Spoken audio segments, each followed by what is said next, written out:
নশ্বর পৃথিবীতে সবকিছুরই ক্ষয় আছে, আছে ধ্বংস ও বিনাশ। কিন্তু কিছু কিছু জিনিস কিংবা কিছু কিছু মানুষের জন্ম হয় যেন নশ্বর পৃথিবীতে অবিনশ্বর হয়ে থাকার জন্য।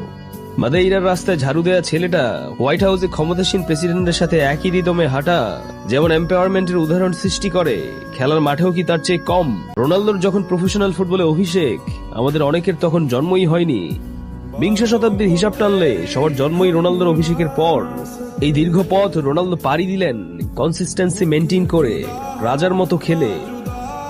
কত ঘাত প্রতিঘাত, সমালোচনা, কত মোড়, কত অভিযোগ, সবকিছু একপাশে রেখে ফুটবলটা অন্য পাশে রাখলেন। বয়স 40, সমবয়সীদের অনেকেই কোচ, অনেকে পায়ের ডাক্তার দেখাতে মাঝে মধ্যে হয়তো হসপিটালের দিকে ছোটেন, অথচ রোনালদো এখনো গোল করেন বাইসাইকেল কিকে।